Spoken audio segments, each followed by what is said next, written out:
I'm sitting at my kitchen table when the envelope arrives. Plain white, bank logo in the corner, the kind of mail you glance at and toss. But something makes me open it. Maybe it's the weight of it, heavier than usual. Or maybe it's just timing the universe's cruel sense of humor. I pull out the statement and my eyes go straight to the balance. Zero. Not low. Not, oops, forgot a payment. 0.00. My stomach drops. The number stares back at me, clinical and final, like a death certificate. That account held $40,000. 40,000.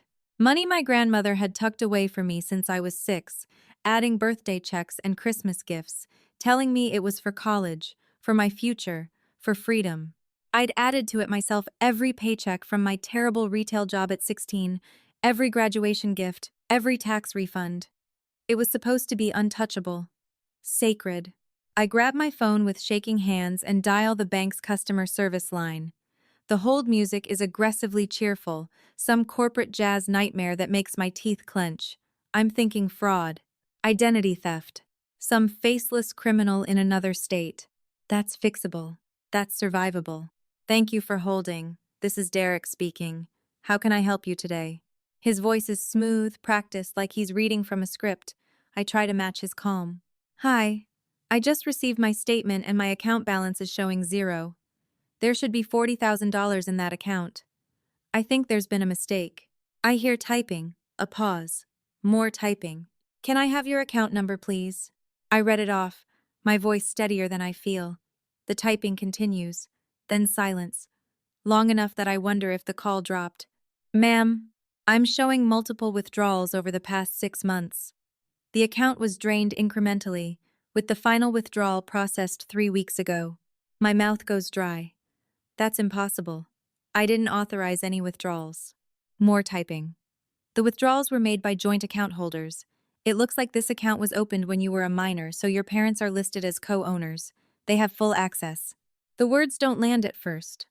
They hover somewhere outside my body, refusing to penetrate. My parents. My parents took my money. That can't be right, I say, but my voice cracks. They wouldn't. I'm very sorry, ma'am, but the transactions were legitimate from our end. If you have concerns about unauthorized use, you'd need to pursue that through legal channels or speak directly with the account holders. Legal channels. He's telling me my own parents robbed me, and there's nothing he can do. I thank him. I don't know why. Autopilot politeness, the kind drilled into women from birth. I hang up and sit there, staring at the statement, at the long list of withdrawals. 5,000 here, 8,000 there. Like they were paying bills. Like it was theirs. I call my dad first. He picks up on the second ring, and I can hear a television in the background, some daytime talk show laugh track. Emma! Sweetheart! What's going on? Dad. My voice is tight. I just got my bank statement. My college fund is empty. Silence. Not the shocked kind, the caught kind. Oh, yeah. We were going to talk to you about that. Talk to me. Past tense. After the fact. You took $40,000 from my account. We borrowed it, honey, for Olivia's wedding. You know how expensive weddings are these days, and she wanted everything perfect, and we just didn't have the cash on hand. You stole from me. The words come out flat. I'm not yelling. I should be yelling. That's a strong word, Emma. It's not like that. It's family money. Your grandmother would have wanted it used for something special, and Olivia's wedding was beautiful. You should have seen. I wasn't invited. Another pause. Shorter. Well, you know how Olivia is. She wanted to keep it small, intimate. And you've been so busy with work, we didn't think you'd want to take time off. You used my money to pay for a wedding I wasn't invited to. It's just money, Emma. Family is forever. We'll pay you back eventually, when things settle down. You're doing fine without college anyway. You've got a job, an apartment. You're independent. That's what you always wanted, right? Independent. The word tastes like ash. They've been calling me independent since I was 12, since I learned to make my own meals because they were too busy with Olivia's dance recitals. Independent meant self-sufficient. It meant not needing them. It meant they didn't have to feel guilty for forgetting me. I hear my mother's voice in the background, sharp and insistent. My dad covers the phone, but I catch muffled arguing. Then she's on the line. Emma. Why do you always have to make everything about you? No greeting, just accusation. Mom, that was my college fund. Grandma left that for me. Your grandmother left it for the family, and Olivia needed it. She's starting her life, Emma. She deserves a beautiful beginning. You've always been so selfish, so focused on yourself. Do you know how hard it's been for us? The economy, the bills, keeping up appearances. We sacrificed everything for you girls, and this is how you repay us? With accusations? Her voice rises, performative and wounded, like I'm attacking her. My hands are trembling so badly I almost drop the phone. I didn't even know about the wedding, I say quietly. Because you would have made it about you. You would have ruined it with your negativity. Olivia deserves one day where she doesn't have to walk on eggshells around your moods. My moods. My boundaries reframed as emotional instability. Classic. I hang up. I don't say goodbye. I just press the red button and let the phone drop onto the table. My hands won't stop shaking. The apartment is too quiet. I notice the toast I made an hour ago, sitting in the toaster, cold and forgotten. The butter dish open beside it. I don't remember putting bread in. I don't remember deciding to eat. My brain is moving through sludge, every thought slow and sticky. I pull up my email and search for anything from the bank. Statements I ignored, too busy working double shifts to check balances on an account I thought was safe. I find them. 6 months of withdrawals. 8,000 in March, 12,000 in May. I picture my mother at a bridal boutique, smiling, swiping a card loaded with my future. Funny how family is forever only applies when they need something. The thought cuts through the fog. Sharp, bitter, true. I stand and walk to my bedroom, to the shoebox in the closet where I keep things I can't throw away. Old birthday cards, a ticket stub from a concert I went to alone, and my grandmother's flip phone, the one she had before she died. I'd kept it charged, some sentimental stupidity, and now I turn it on. The screen glows, ancient and pixelated. One voicemail. Saved. I press play. Her voice fills the tiny room, warm and papery, the way old women's voices get. Emma, sweetheart, it's Grandma. I'm putting another 100 in your account this month. I know it doesn't seem like much, but it adds up. I want you to have freedom, baby. Freedom to choose your life, not the one someone else picks for you. You're so smart, so strong. Don't let anyone make you small. I love you. The message ends. The silence afterwards is deafening. I sit on the edge of my bed and let the weight of it crush me. My grandmother saved for years, decades. She died believing that money would set me free, and my parents spent it on centerpieces and a DJ and a cake I never got to taste. I walk back to the kitchen table, to my laptop still open to a random tab. I don't let myself think. Thinking leads to guilt, and guilt leads to inaction, and inaction leads to more of this, more forgetting, more using, more erasing. I type, financial abuse lawyer near me. The results populate, firms with clean websites and professional headshots, reviews from people like me, I guess, people whose families chose cruelty over care. I click the first link. A contact form appears. Name, email, brief description of issue. I start typing. My parents stole $40,000 from my college fund to pay for my sister's wedding. I stop. My cursor hovers over the submit button. Once I press this, it's real. It's war. It's choosing myself over the idea of family, over the fantasy that maybe, someday, they'll see me as worth protecting. My finger trembles above the touchpad. The apartment hums around me, fridge buzzing, a neighbor's muffled television, the city alive and indifferent outside my window. I haven't pressed it yet. But I will. The law office sits on Maple Street, 3 blocks from the house I grew up in. I drive past the elementary school where I spent recess alone because Olivia had convinced the other kids I was weird. Past the pizza place where my parents threw her a surprise party for her 16th birthday.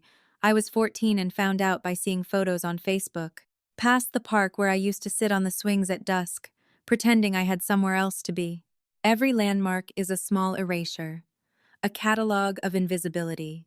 Marcus Chen's office is on the second floor of a converted Victorian, the kind with creaky stairs and crown molding that makes you feel like you're walking into someone's home. The receptionist offers me water. I take it because my mouth is dry, even though I know I won't drink it. I've spent the past week doing what I do best, research. obsessive, methodical, the kind that keeps you up until 3 in the morning building spreadsheets. I pulled my old bank statements from a box in my closet, the one I labeled Important Documents, when I was 19, and thought being organized meant I had my life together.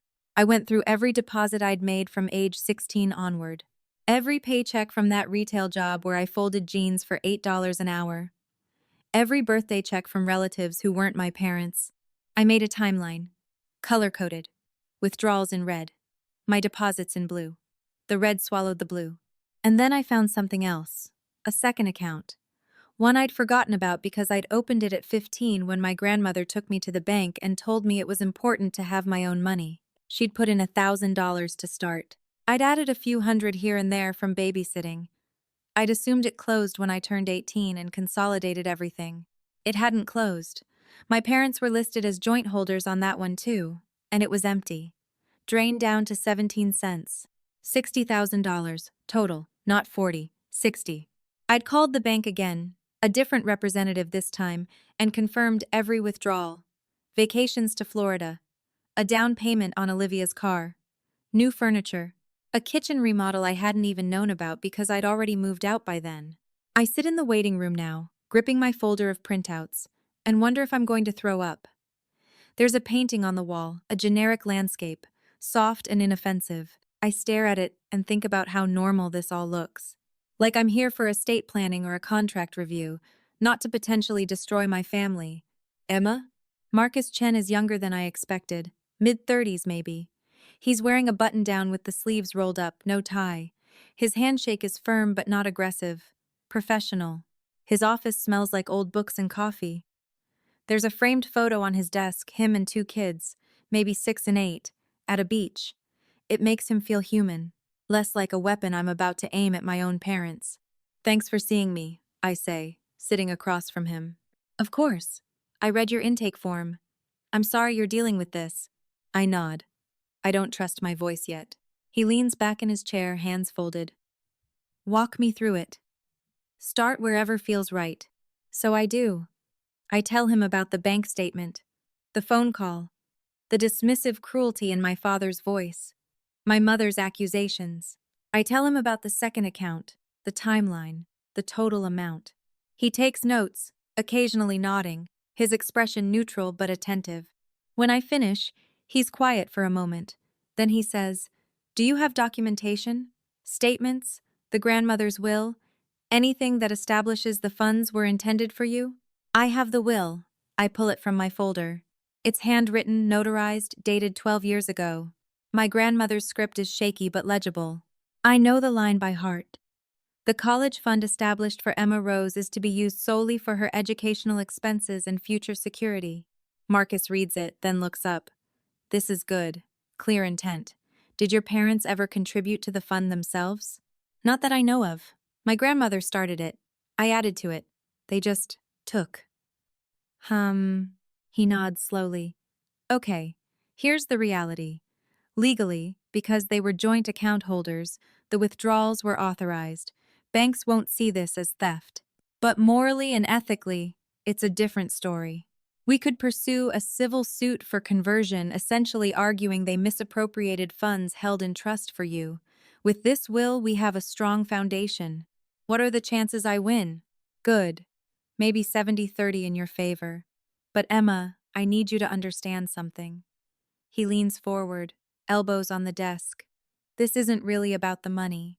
It's about whether you're willing to set a boundary they'll never forgive. If we move forward, your relationship with your parents, your sister, it's likely over, permanently. Are you prepared for that?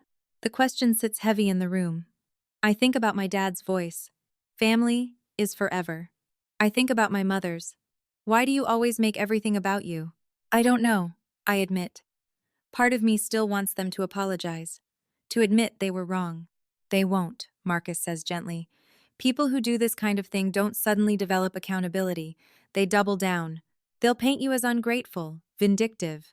They'll tell everyone who'll listen that you're tearing the family apart over money. I know. My voice cracks. I keep thinking maybe I'm overreacting. Maybe I should just let it go. Do you believe that? No. He nods. Then let's talk about next steps. I'd recommend a forensic audit. We'll get a full accounting of where the money went, establish a timeline, and build a case. It'll take a few weeks. In the meantime, I need you to gather any other documentation you have. Emails, texts, anything where they acknowledge taking the money. I pull out my phone and show him the text from my mother after our phone call. We did what we had to do for Olivia. You'll understand when you have kids. Marcus exhales sharply. That's helpful. Keep everything. Don't delete anything, even if it hurts to read. Okay. He slides a document across the desk. This authorizes the audit. If you sign, we're moving forward. Take your time. You can think about it and get back to me. I stare at the paper. My hand is steady when I pick up the pen. I've already decided. I decided the moment I found that voicemail from my grandmother. I decided when I saw the zero balance. I decided every time they chose Olivia over me and called it fairness. The pen scratches across the signature line. The sound is louder than it should be. Marcus takes the document, nods once. I'll be in touch within a week. I stand. Shake his hand. Walk out of the office into sunlight so bright it makes me squint. The air smells like cut grass and exhaust. I feel untethered, like I've just stepped off a cliff and I'm waiting to see if I'll fly or fall. Before I left for the lawyer's office, I'd done one more thing. I called my Aunt Margaret, my dad's sister. They haven't spoken in 8 years, not since some blow-up at a family reunion I wasn't invited to. I found her number through Facebook and texted first. Hi, this is Emma, Robert's daughter. Can we talk? She'd called me within 10 minutes. We met at a coffee shop near her place, one of those aggressively hip spots with exposed brick and pour-over stations. She looked like my dad but softer, less rigid, faded jeans, a cardigan, silver streaking her dark hair. You look like your grandmother, she said, hugging me. It startled me. No one in my immediate family ever touched me unless it was performative. We sat by the window. I ordered an espresso I didn't want. She got a latte.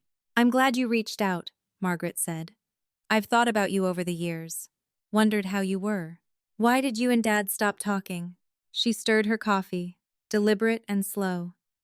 Your father borrowed money from me. A lot of money. 20,000. Said it was an emergency, that he'd pay me back in 6 months. That was 9 years ago. When I asked about it, your mother sent me an email calling me selfish and materialistic. Robert backed her up, so I cut them off. The familiarity of it was nauseating. They took my college fund. Her face didn't register surprise, just resignation. Of course they did. You're not shocked? Honey, your mother has always been good at making you feel selfish for having needs. And your father enables her. It's what they do. I'm sorry it took you this long to see it, but I'm not surprised. I told her everything. The fund, the wedding, the lawyer. She listened without interrupting, and when I finished, she reached across the table and squeezed my hand. You're not crazy, she said. They did this to me too, and they'll do it to anyone who doesn't fight back. I feel guilty, I admitted, like I'm betraying them. That's the conditioning talking. They've trained you to prioritize their comfort over your own survival. It's insidious. She pulled her hand back, wrapped it around her mug. Let me tell you something. When I cut them off, I grieved. Hard. I mourned the family I wanted, the brother I thought I had, but I don't regret it. My life got quieter. Smaller maybe, but it got mine. I thought about that as I drove home from Marcus's office. A smaller life, but one that belonged to me. That night, Olivia texted me. Why are you being so dramatic? They'll pay you back. Just give them time. I stared at the message for a long time, typed and deleted 3 different responses. Finally settled on. They stole $60,000, Olivia. And you knew. She didn't reply. I pulled out the box of old files again, looking for anything else that might be useful.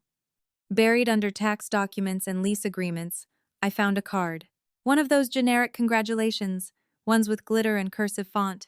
Inside, my mother's handwriting. We're so proud of your savings. Your future is bright. Keep up the amazing work. Love, Mom and Dad. It was dated 3 years ago. I checked my timeline. 2 months after they'd withdrawn $8,000 for a trip to Cancun. The dissonance was staggering. The performance of pride while actively dismantling what they claimed to celebrate. I thought about my grandmother then. Really thought about her. Not the sanitized memory, but the real woman. She'd grown up poor, worked as a seamstress, saved every spare dollar. She used to tell me, "Money is freedom, Emma. Don't let anyone take that from you." And I'd let them. Not maliciously, but through passivity, through believing that family meant unconditional trust. I imagined her voice now, asking me the question I'd been avoiding. Would you be proud of me for fighting? Or disappointed I'm tearing the family apart? But that was the wrong question. The family was already torn. I was just finally admitting it. I closed the box, turned off the light, and went to bed. Tomorrow, the audit would begin. Tomorrow, the mythology of my family would be dissected, quantified, exposed, and I would have to live with whatever came next. The email arrives at 2:47 p.m. on a Thursday. I'm in the conference room at work, eating leftover pasta from a Tupperware container that doesn't quite seal, scrolling through my phone during what's supposed to be a lunch break but is really just 20 minutes of pretending I'm not drowning. The subject line reads, "Preliminary Audit Results, Chen and Associates." I click it. The attachment loads slowly, a PDF with tables and highlighted transactions. My fork hovers midair as I scan the document. 6 years. A systematic pattern of withdrawals stretching back further than I'd even suspected. March 2018. $4,000. Same week my parents bought a boat I saw photos of on Facebook. June 2019, 7,000, coinciding with their country club membership renewal. September 2020, 10,000, right before they remodeled the kitchen with marble countertops I'd never seen because I wasn't welcome in their house anymore. It's not just theft. It's a hobby, a lifestyle funded by my future. I close the email and sit there, the fluorescent lights buzzing overhead, the pasta congealing in front of me. My hands are steady. That surprises me. I thought I'd feel rage or grief or something volcanic. Instead, I feel cold, analytical, like I'm reading someone else's tragedy. My phone rings. I glance at the screen. Mom. I don't answer. Let it go to voicemail. But she calls again immediately, and again. On the fourth attempt, I pick up, already regretting it. "How could you?" Her voice is shrill, barely controlled. "The bank called us. They're asking about transactions from years ago. Do you have any idea what you've done?" "I hired a lawyer, Mom. That's what I've done." "You're attacking us, your own family. After everything we've sacrificed for you, we fed you, clothed you, gave you a roof over your head. With my money, apparently." The silence on the other end is sharp. Then she pivots, voice dropping into something softer, more dangerous. "Your father's health is failing, Emma. His heart. The doctor said stress could kill him. Is that what you want? To put your father in the ground over money?" I close my eyes. This is the part where I'm supposed to crumble. Apologize. Beg forgiveness for having needs. If his heart is that fragile, maybe he shouldn't have committed fraud. I hang up. My hand is shaking now. Not from fear, from the sheer auditory whiplash of saying something true and unforgivable. 3 days later, Olivia texts. "Let's have lunch. Please, we need to talk." I almost ignore it, but curiosity wins. Or maybe it's the residual hope that my sister, the one I shared a childhood with, even if hers was infinitely better, might surprise me. We meet at a bistro downtown, one of those places with chalkboard menus and mismatched chairs that try too hard to be charming. Olivia is already seated when I arrive, wearing a cream-colored sweater and delicate gold jewelry. She looks like someone who's never had to worry about money. Because she hasn't. "Thanks for coming," she says, standing to hug me. I let her, but I don't reciprocate. She notices, sits back down, fidgeting with her napkin. The waiter brings water. I order iced tea I won't drink. Olivia orders a salad with dressing on the side. "Emma, I don't know what Mom and Dad did, but they stole $60,000 from me." She blinks. "That's not okay, they borrowed it. For my wedding. They told me they'd pay you back." "Did you ask them to use my money?" "No, I didn't know it was your money. I thought it was their money." "You knew it was my college fund." Her face flushes. "I thought they'd contributed to it. I didn't know it was all Grandma's and yours." "But you knew they took it." She looks down at her silverware, rearranging her fork. "They said you weren't using it, that you weren't going to college anyway, so it made sense to put it towards something meaningful." "Something meaningful," I repeat, letting the words sit. "Like a wedding you didn't invite me to." "That wasn't my choice. Mom said you'd make it weird, that you'd been distant and she didn't want drama. I'd been distant because they erased me, Olivia. And you let them. Can't you just forgive them? Her voice cracks, desperation bleeding through. It's what family does. Move on. Let it go. They'll pay you back eventually. I lean forward, elbows on the table. Is it what family does to steal? Or is that just what I'm supposed to do, keep the peace while you all take whatever you want from me? She stares at me, eyes glassy. I didn't think you'd actually sue them. I'm not suing them. I'm recovering what's mine. It's the same thing. No, it's not. She dabs her eyes with her napkin, and I realize she's performing, not consciously maybe, but it's theater. The wronged sister, caught in the middle, asking the difficult one to just be reasonable. I stand, drop a $10 bill on the table for my untouched tea. I hope it was worth it. The wedding, the dress, all of it. I leave her sitting there, and I don't look back. Marcus calls me 2 days later.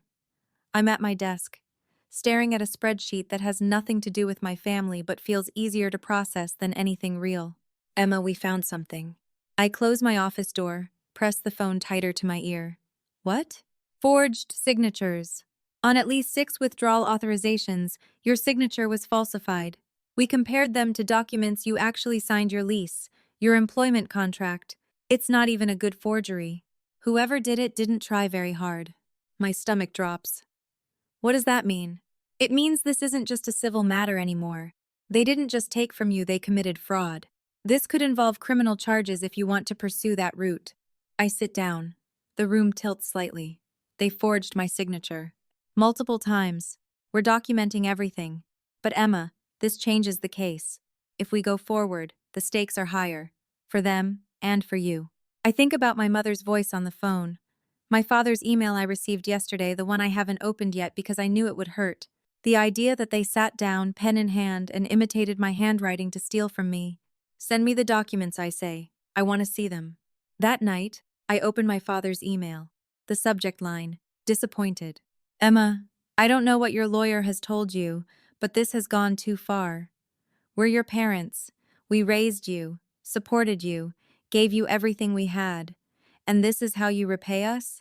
By dragging us through legal proceedings, humiliating us in front of the bank, treating us like criminals? I've spoken with our financial advisor, and we can offer you $200 a month until the debt is cleared. It'll take time, maybe 16 years, but we'll make it right. That's what family does. We take care of each other. I thought we raised you better than this. I hope you can live with yourself. I read it 3 times. Each time, the manipulation becomes clearer. The weaponized disappointment. The framing of theft as a debt. They're graciously repaying.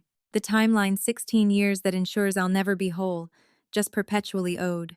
I bring the email to my first therapy session. Dr. Patel is a middle-aged woman with kind eyes and a no-nonsense demeanor. She reads it silently, then looks up. How does this make you feel? Angry. And guilty. Like maybe I am overreacting. Are you? I don't think so. But he makes it sound like I'm the villain. That's the goal, she says gently. Deny the harm. Attack your credibility. Reverse the roles so you're the offender. It's a classic pattern. So I'm not crazy. No. You're setting a boundary. That's not cruelty. It's survival. The words settle into me slowly, like medicine that takes time to work. At work, my boss, Jenna, notices I'm off. She's a single mom in her 40s, the kind of woman who doesn't suffer fools and doesn't pretend life is easy. One afternoon, she closes my office door and sits across from me. You okay? I consider lying. Instead, I tell her the truth. A condensed version, but the truth. She listens without interrupting. When I finish, she nods slowly. My ex-husband did something similar. Drained our joint account, maxed out credit cards in my name. Took me years to recover. What did you do? I fought. Not because I wanted to, because I had to. And you know what I learned? Being a doormat doesn't make you virtuous. It just makes you tired. The phrase sticks with me, loops in my head during the commute home, while I'm microwaving dinner, lying in bed staring at the ceiling. Then Derek messages me on Facebook, Olivia's husband. We've exchanged maybe 10 words in 3 years. Emma, I'm sorry for what Olivia said at lunch. I didn't know about any of this until recently. She's been hiding things from me too.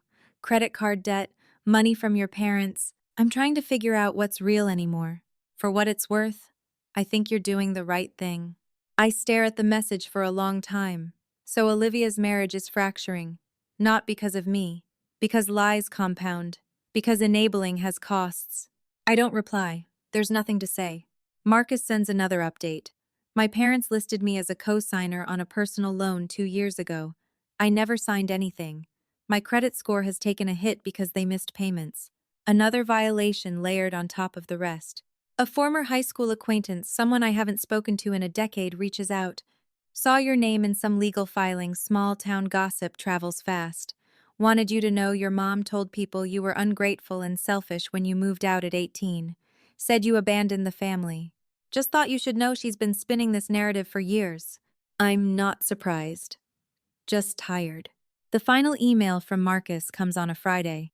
Your parents are contesting the audit. Their lawyer claims the funds were gifts, that you have no legal standing. They're threatening to countersue for defamation and emotional distress. This is going to get ugly. I print the email. Stand in my apartment holding it, the paper trembling slightly in my hand. Outside, traffic hums. Someone's TV murmurs through the wall. Life continues, indifferent. I set the paper on the counter, pour myself a glass of water, sit on the couch in the dim light and think about what comes next. They're not going to apologize. They're going to fight. Dirty, desperate, vicious. And so will I. The mediation building is aggressively neutral. Gray concrete, tinted windows, the kind of architecture designed to erase personality. I park 3 blocks away because I need the walk, need the cold October air to steady my nerves. My heels click against the pavement, each step a small act of will. I'm wearing a navy blazer I bought specifically for this professional, unshakable, a costume for the person I need to be today. Marcus meets me in the lobby. He's holding 2 coffees, hands me one without asking if I want it. I take it. The cup is warm, grounding. They're already here, he says. Conference room B, 2nd floor. All of them? Your parents, your sister, and their attorney. Guy named Mitchell Rowe. He's going to try to make you the villain. Don't engage. Let me handle it. I nod, but my throat is dry. We take the elevator. Smooth jazz plays overhead, incongruous and absurd. The doors open onto a hallway lined with identical rooms where families come apart in increments, mediated by strangers paid by the hour. Conference room B smells like stale coffee and lemon-scented cleaning solution. The table is long, fake wood laminate. My parents sit on one side with their lawyer, a man in his 50s with silver hair and a suit that costs more than my monthly rent. Olivia sits beside them, arms crossed, face tight. I sit across from them. Marcus beside me. The mediator, a woman named Dr. Caldwell, sits at the head of the table, her expression carefully blank. Thank you all for coming, she begins. The goal today is to find a resolution that satisfies both parties without proceeding to litigation. Let's start by hearing from the respondents. My mother leans forward, and I see her strategy immediately. She's dressed simply cardigan, minimal makeup, the performance of humility. Emma, sweetheart, we can work this out as a family. We don't need lawyers and mediators. This is just a misunderstanding. The word sweetheart makes my skin crawl.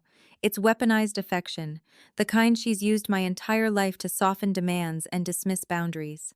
There's no misunderstanding, I say evenly. You took $60,000 from accounts designated for my education. That's not ambiguous. Their lawyer, Rowe, leans back in his chair, fingers steepled. Miss Hayes, isn't it true that your parents were listed as joint account holders? That they had legal access to those funds? They were joint holders because I was a minor when the accounts were opened. The intent was always for the money to be mine. Intent is difficult to prove, Rowe says smoothly. What we have are accounts your parents managed and contributed to over the years. Marcus slides a document across the table. This is Emma's grandmother's will, explicitly stating the college fund was for Emma's educational expenses and future security. There's no ambiguity. Rowe barely glances at it. A will doesn't govern joint bank accounts. It establishes intent, Marcus counters. And intent matters when we get to the forged signatures. The room stills. My father's face drains of color. Marcus produces another set of documents. 6 withdrawal authorizations required Emma's signature. We had them analyzed. All 6 are forgeries. Roe picks up the papers, examines them, his expression unreadable. My mother's hand moves to my father's arm, gripping it. That's not my father starts, then stops. His voice fractures. I thought we'd have time to pay you back. I didn't think it would matter. You weren't using the money anyway. Because I was waiting to go back to school, I say. That was always the plan. But you didn't go. My mother interjects, her tone sharpening. You worked retail, moved into that tiny apartment, acted like you didn't need us. So we made a decision as a family. I wasn't part of that decision. You were never part of this family. Olivia's voice cracks through the room, loud and jagged. You've always been on the outside, looking in, acting superior. And now you're trying to ruin everything because you're jealous? I turn to her slowly. Jealous of what, exactly? Of me. Of the fact that Mom and Dad actually care about me. That I have a life, a marriage. Had, I say quietly. You had a marriage. Her face twists. What's that supposed to mean? Derek messaged me. He told me about the debt, the money you've been hiding from him. Olivia's mouth opens, closes. She looks at our parents, and I see it the silent plea for rescue, the same dynamic that's played out our entire lives. My mother jumps in. That's between Olivia and her husband. You have no right. I have every right. I cut her off. You funded her lies. You taught her that taking from others is acceptable as long as you call it family. The mediator clears her throat. Let's refocus. Mr. and Mrs. Hayes, the evidence suggests your daughter has a strong case for conversion and fraud. I'd like to propose a settlement. Full repayment of $60,000 plus interest, a formal written apology, and an agreement for no further contact. The room holds its breath. My father looks at my mother. She looks at Roe. He leans in, whispers something I can't hear. Then my father shakes his head. We can't pay that, we don't have it. You had it when you bought a boat, Marcus says flatly. That was different. That was an investment, my mother finishes. We plan to sell it eventually, use the profit. There's no profit, I say. You're underwater on the loan, aren't you? Silence. Marcus pulls out another document. We subpoenaed your financial records. Your $60,000 in debt between credit cards, the boat loan, and a second mortgage. The wedding cost $42,000. Emma's fund covered most of it. I feel something crack open inside me. Not rage. Exhaustion. They gambled my future on appearances.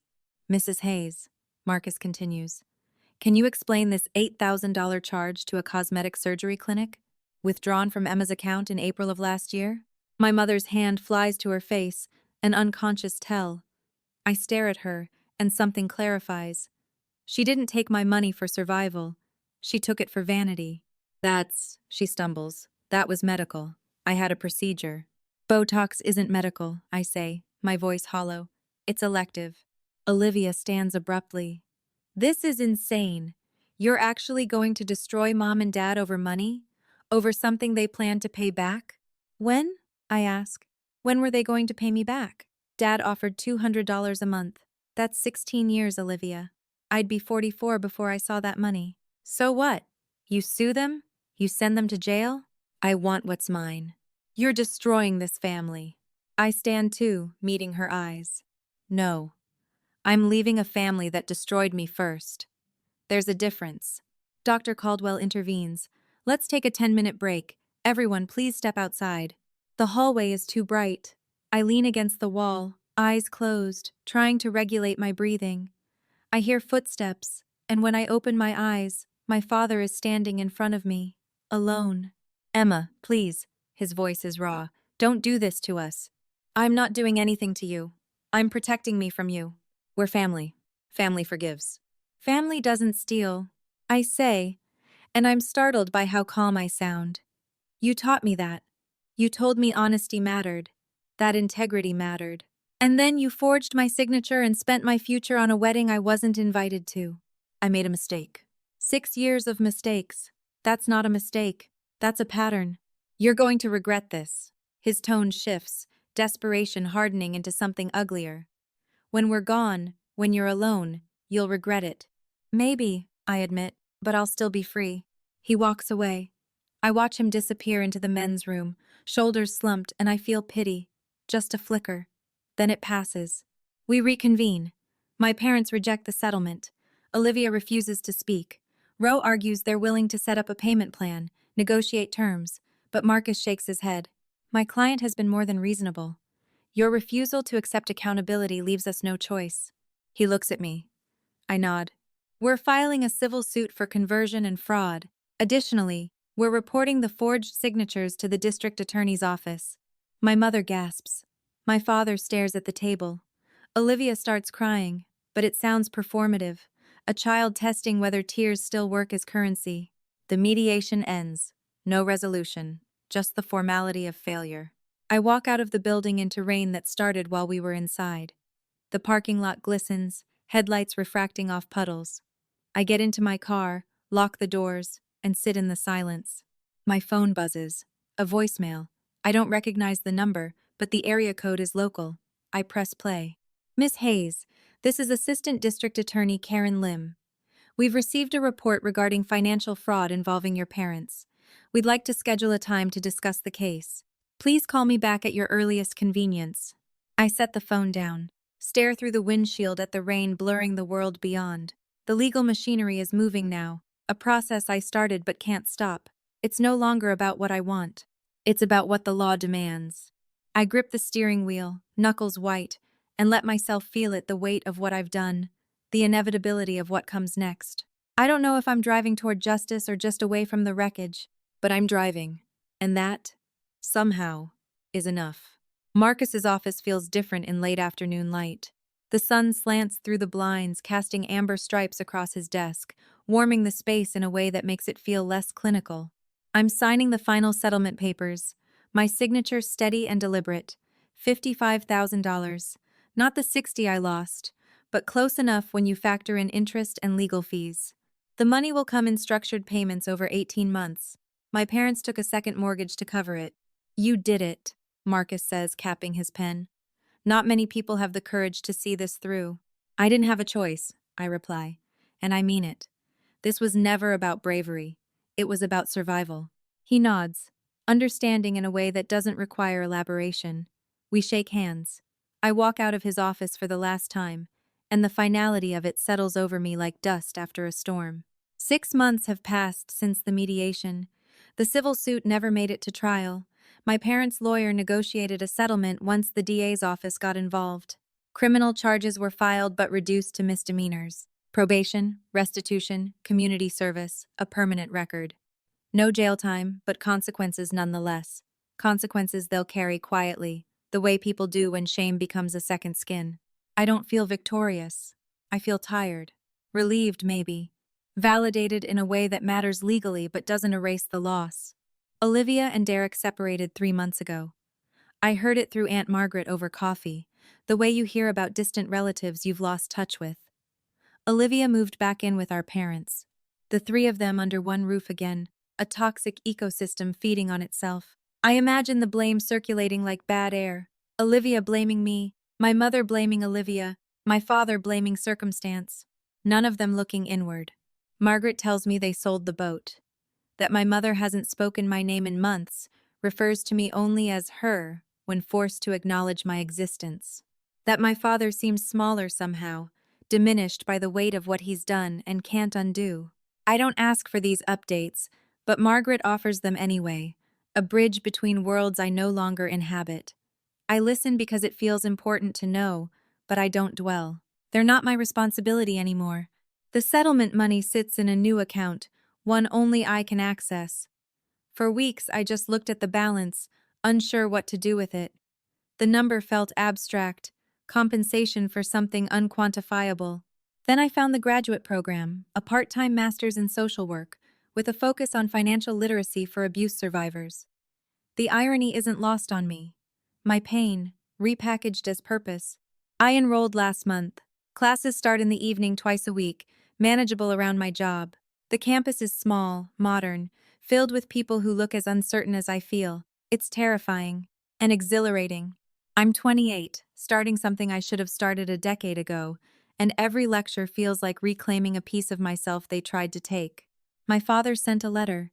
It arrived in a plain envelope, no return address, but I recognized his handwriting. I almost didn't open it, almost threw it away. But curiosity won. Or maybe masochism. The letter was long, rambling.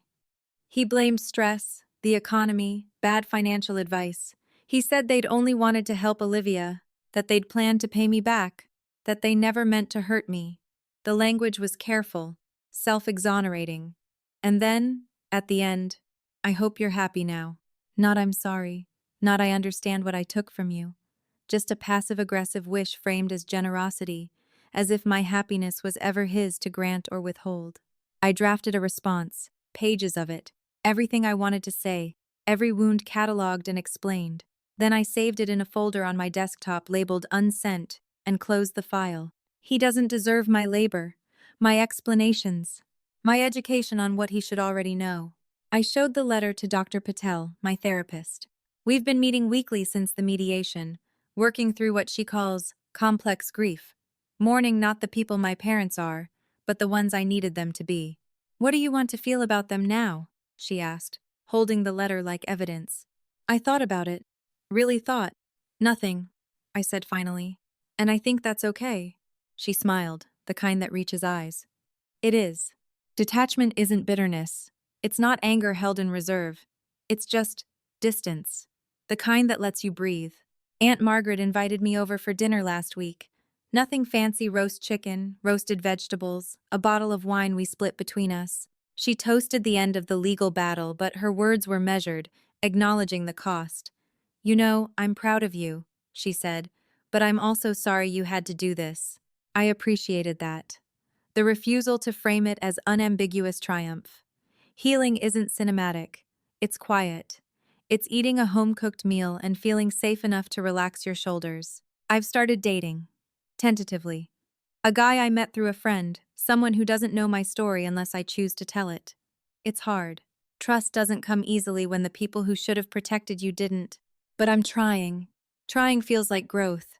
In one of our sessions, Dr. Patel asked me to imagine a conversation with my grandmother. What would you say to her now? I closed my eyes, pictured her the way she smelled like lavender and something faintly medicinal, the softness of her hands. I used your gift the way you intended, I said aloud. For freedom. When I opened my eyes, Dr. Patel was nodding. She'd be proud. I think she would be. I hope she would be. A classmate in grad school asked me about my family during orientation. Standard small talk, the kind that doesn't expect depth.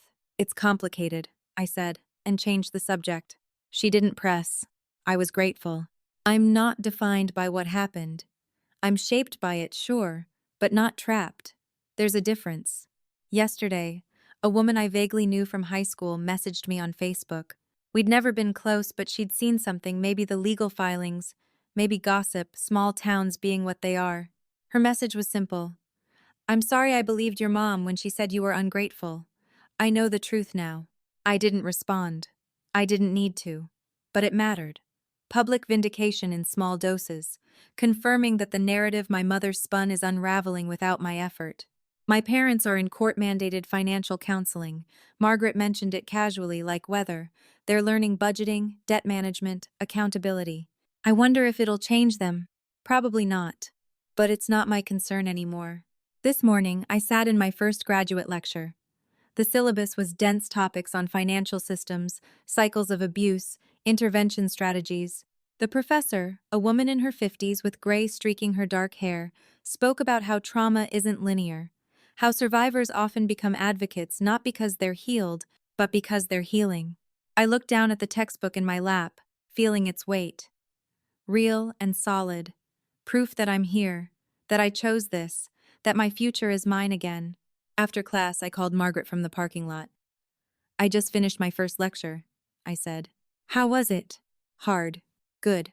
I don't know yet. She laughed, warm and understanding. That sounds about right.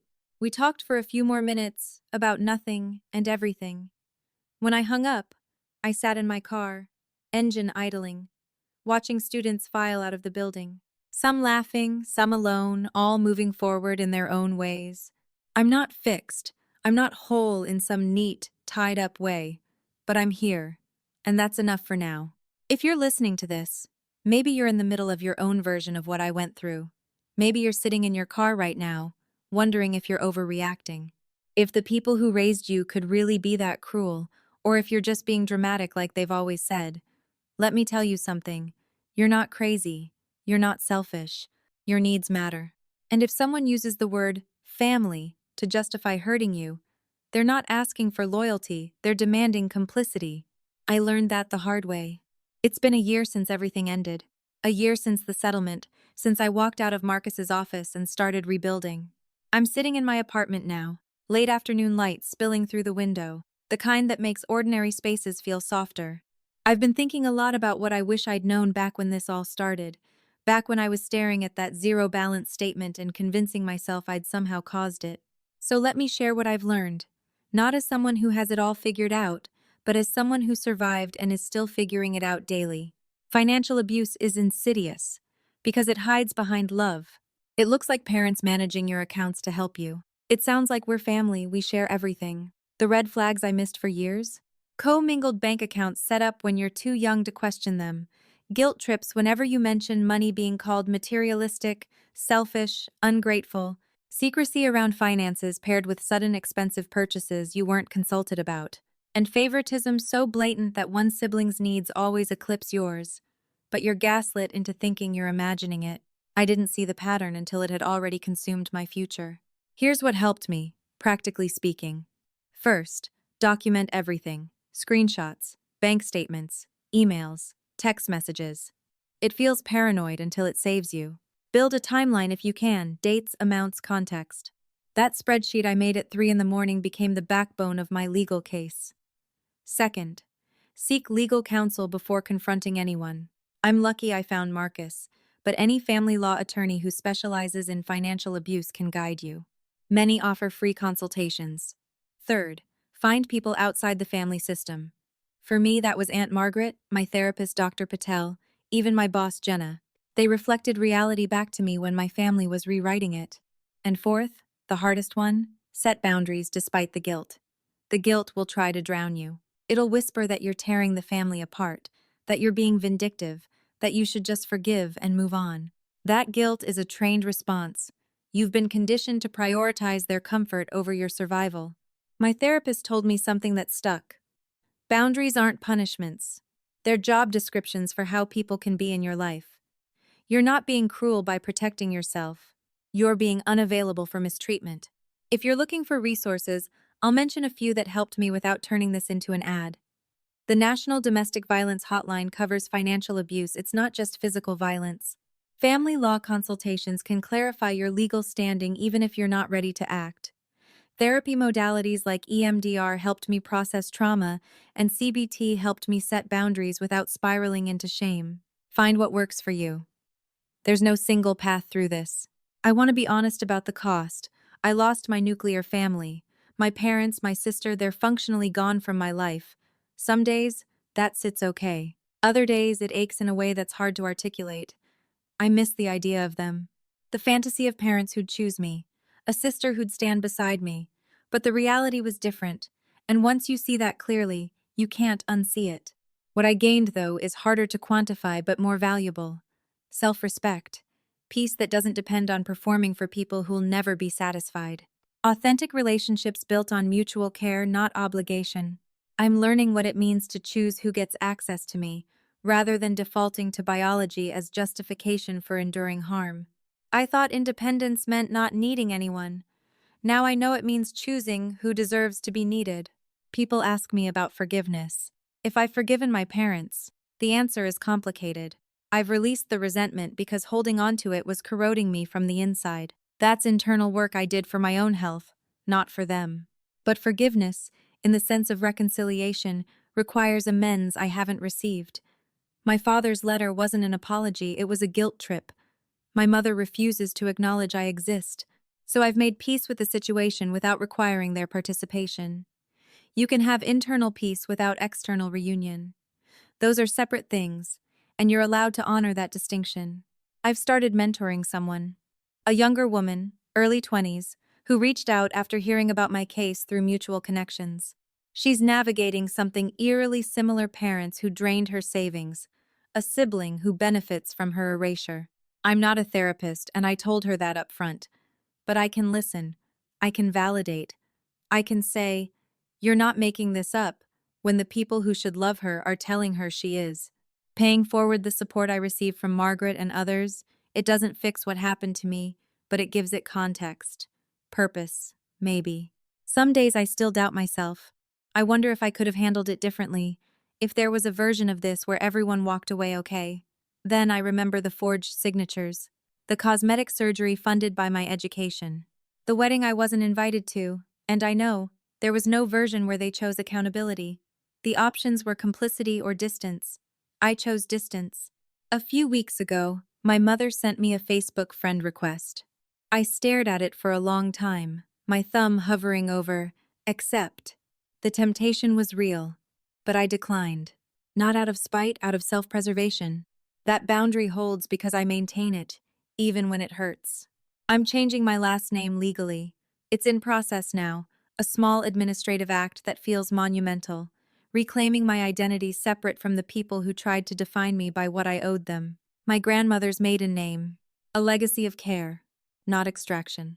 I've thought about writing a book, not for fame or money, but because stories like mine are common and rarely told. Financial abuse in families is epidemic and invisible. Maybe that's something. Maybe it's not. For now, this is enough telling you, whoever you are, that you're not alone. Aunt Margaret is trying to reconnect with my father separately from my mother. I found out recently, part of me feels betrayed, like she's choosing him. But I'm learning that relationships are complex, that people can hold contradictions. She's allowed to mourn her brother while supporting me. It doesn't diminish what she's given me. I don't know if my parents will ever change. Probably not. Change requires self-reflection they've never demonstrated. But I know I have. I'm not the same person who sat at that kitchen table a year ago, staring at a zero balance and wondering if I'd somehow deserved it. I know now that I didn't, that I never did. You owe your family love, but not at the expense of your own survival, and if they can't understand that, you owe them distance. I close my laptop, the screen going dark. On the shelf across from me is a framed photo of my grandmother, taken decades ago, her smile wide and unguarded. I look at it often, a reminder of where my strength came from. Not from the people who took, but from the one who gave freely, expecting nothing but my freedom in return. I smile back at her, soft, grateful, and I keep moving forward. I stand up from my desk and walk to the window, looking out at the city moving below, people heading home, living their lives, carrying their own invisible burdens. For a long time, I thought my story was unique, that somehow my family's dysfunction was singularly mine to bear. But the messages I've received since speaking out have taught me otherwise. Dozens of people reaching out, sharing eerily similar experiences. Parents who treated their children's savings as communal property. Siblings who were elevated while others were erased. The same patterns, different faces. That's why I'm here telling you this. Not because I have all the answers, but because silence protects abusers. Because when we don't talk about financial abuse in families, we allow it to flourish in the shadows, disguised as love and sacrifice. If my story resonated with you, I want to ask something. First, please share this video with someone who might need to hear it. You never know who's sitting alone right now, convinced they're being unreasonable for wanting what's rightfully theirs. Your share could be the validation that saves them years of self-doubt. Second, leave a comment. Tell me if you've experienced something similar, or if you're currently navigating a situation like this. The comments section has become a community for people who've felt alone in their family dynamics for too long. We're building something here, a space where the truth doesn't get rewritten, where your perception isn't gaslit, where you can say, "This happened to me," and be believed. If you found the resources I mentioned helpful, I've put together a more comprehensive list in the description box below.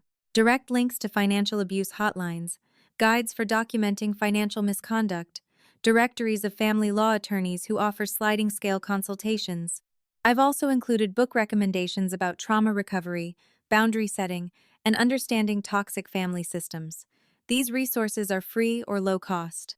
You don't need money to start protecting yourself, you just need information. And if you're here because you're trying to understand someone else's experience, maybe you're a friend, a partner, a family member of someone going through this, thank you for listening. Thank you for not dismissing their pain as drama or greed. Your support matters more than you know. I'll be honest. I don't know what comes next for me. Maybe I'll write that book. Maybe I'll continue mentoring others through this process. Maybe I'll just keep living my quiet life, going to grad school, building relationships that don't require me to shrink. But I know I'll keep talking about this. Because every time I do, someone reaches out and says, I thought I was the only one. And that isolation, that's what they count on. That's how they keep you compliant. So let's break that isolation together. Hit subscribe if you want to follow this journey. I'll be sharing more about recovery, boundary setting, and navigating life after family estrangement. Not as an expert, but as someone walking the same path, figuring it out one day at a time. Before I go, I want to leave you with this. Your worth is not determined by how much your family values you. Their inability to see you clearly is their limitation, not your deficiency. You deserved better then. You deserve better now. And choosing yourself, protecting your future, your peace, your resources, isn't selfish. It's survival. And survival? That's the most radical act of self-love there is. Thank you for listening. Thank you for being here. And if you're in the thick of it right now, wondering if you'll make it through, you will. I promise you, you will. Take care of yourselves. I'll see you in the next one.